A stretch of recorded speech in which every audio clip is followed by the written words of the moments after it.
Really just told us to just stop all the extra stuff, but really, I mean, it was just two teams trying to win, and I mean, when you got two people trying to win, I mean, stuff like that happens, but I mean, it's not major. Armando, I know it's a team thing, but you have Hunter Dickinson on your side. Last year, you didn't get the chance to face him in the whole game because he had foul trouble. How much of that was part of your motive today? Yeah, well, I mean, we know we wanted to attack him. Obviously, he's their best player, and I mean, he's very talented and can score around the rim, do a lot of different things. So we really just wanted to put him in a lot of ball screens, and also me go at him one-on-one and try to get him in foul trouble. And I mean, thought we did a solid job. I mean, we got the tech and the foul, so that was a good thing for us. And then that kind of slowed down his aggressiveness. And I mean, I think we did a really good job just as a team defensively, all coming together to slow him down and not give him the looks that he wanted. And I mean, it worked out for us. As a follow-up to Armando, you used your dribble a lot tonight. One of the things that you were going up against. How much of that kind of helped you get your hip in there? You know, I mean, coach and the guards too, they want me to be aggressive and really just put pressure on the rim and try to score the ball. And a lot of the times they were sending somebody baseline, so I wasn't able to just do two dribbles and spin, which I would love to do. So I really just had to, you know, kind of play with the defense and go middle and then baseline and just do different things like that to get to the spots I wanted to get to and get as low as possible. RJ, the last 2-3 minutes, they got it down to 3, they got it down to 2, and you guys seem to have the answers. Leaky had steal, you guys made buckets, you had the runner off the glass. Like, you just talk about the answers you guys were able to find down the stretch, and that's 2 games in a row where when it's gotten late, you guys have been able to make the plays to come through and win a close game.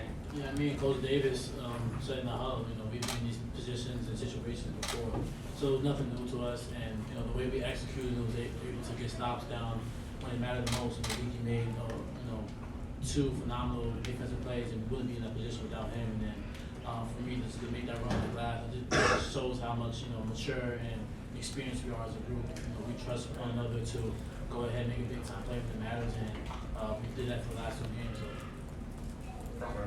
Did that whole exchange kind of fire you guys up? The game seemed to change shortly afterwards, and you guys kind of took control. I mean, yeah, it kind of got us going a little bit. We were already on the edge.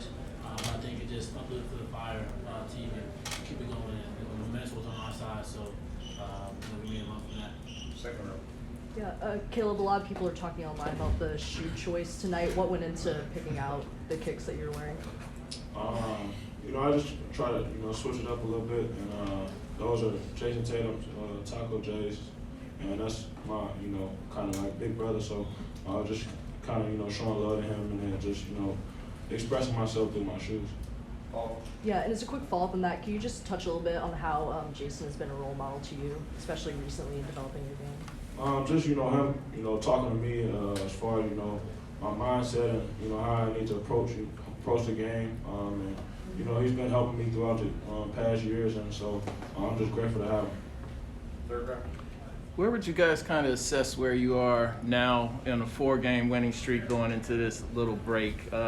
You know, there's a lot said, obviously, during the 4-game losing streak. So how do you guys feel now coming into this break? I just say, you know, we went through that adversity, losing 4 games, and you know, I always, you know, say everything happens for a reason. I feel like we needed that, and you know, we battled back. Now we're on a 4-game winning streak, and so I feel like we're in a great, you know, situation as far as, you know, going into the break, and you know, our group is definitely battle tested, and so I'm proud of how we fought, and you know, throughout this stretch, and you know, we got a long way to go though. As a follow, why is it that, why do you feel like you guys, you have talked about sometimes kind of needing an extra push, whether it's Coach Davis against Ohio State at halftime, raising his voice and getting you guys going, or you know, maybe even being down double digits? Like, what is it about this team that it seems like before you guys really lock in and focus, there needs to be something that pushes you? I wouldn't say that's we need it like all the time, but you know, it's good for us, you know, when our back is against the wall, and how we fight back. And as far as, you know, this group, like I said, we're battle tested, and anything thrown at us, we're gonna, you know, overcome it, and we're gonna go through it. Back to the first row. For all 3 of you, actually, Leaky came up big late. He had the block shot, then he had the denial steal when they were in position to maybe tie the game or cut it to 1. Then he hit that big shot. Kind of just speak to the value of him doing the kinds of things he's doing this year on top of the defense, and also doing that in his hometown. Yeah, well, I mean, Leaky was huge for us today. Jet Howard here, really talented players, and they would run a lot of sets to get him a lot of open shots. And I mean, early on in the first half, he was really tough on himself, but we always telling him he was playing great defense, and then just the way he ended the game, like you said, hitting a big shot and then getting those 2 big stops. I mean, that's Leaky Black for you, and him to do it in his hometown, special. We just so happy to have him. Yeah, Armando, building off some of the earlier questions, 2 big wins here where you kind of pulled away at the end, some clutch play. What can those do for the trajectory of the season moving forward in ACC play? I mean, it's great and it's something for us to learn from, but I mean, I feel like all of us in the locker room feel like those are games we were supposed to win.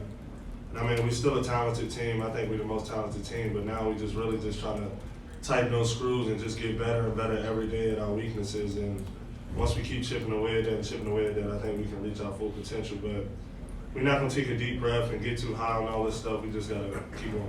Last question from the players. Caleb, after your dunk, it looked like the TV broadcast caught like a cool exchange between you and Coach Williams. What's it like for you to know that he does travel to either Charlotte or New York to be there for you guys? It means a lot. He's been a big part of my success and this team. Some of the players he's coaching. So just having him there at each and every game is a blessing. And our relationship off the court is way stronger than people may think. But yeah, just having him there, courtside or anywhere in the stands, just knowing he's there is definitely a blessing. Thanks, guys. Players go